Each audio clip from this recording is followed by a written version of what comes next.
Düşünün, Pasifik Okyanusu'nun ortasında, kimler tarafından yapıldığı bilinmeyen bir şehir, devasa taş bloklardan inşa edilmiş ve zamanla sular altında kalmış bir antik medeniyet. İşte karşınızda Nan Madol'un gizemi. Nan Madol, Mikronezya Federal Devletleri'nde Pohnpei adasının hemen yanında yer alıyor. UNESCO tarafından Dünya Mirası alanı ilan edilen bu gizemli şehir, Pasifik'in Venedik'i olarak anılıyor. Ancak bu şehir hakkında bilinmeyenler, bilinenlerden çok daha fazla. Tam 250 milyon ton volkanik kayadan oluşan bu antik şehir, gölcüklerin içine inşa edilmiş, taş duvarlarla çevrili ve 3 tarafı suyla kaplı. Buradaki taş bloklar tam 5 ile 40 ton arasında değişiyor. Peki bu devasa taşlar nasıl taşındı ve yerleştirildi? İşte büyük soru burada başlıyor.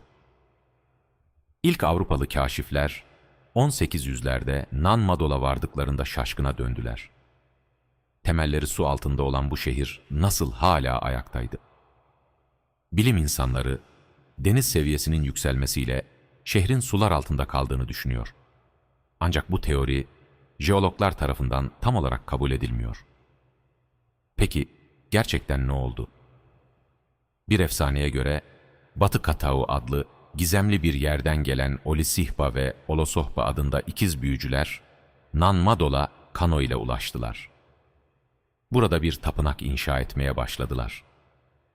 Ancak işin ilginç kısmı şu, efsaneye göre bu büyücüler sihirli güçleriyle uçan bir ejderhayı kontrol ederek taşları havaya kaldırıyor ve adaya yerleştiriyorlardı.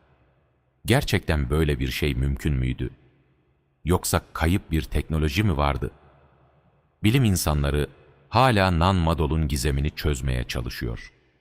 Son teknolojiyle yapılan dalışlar, şehrin su altındaki yollarını ve mezarlıklarını ortaya çıkardı.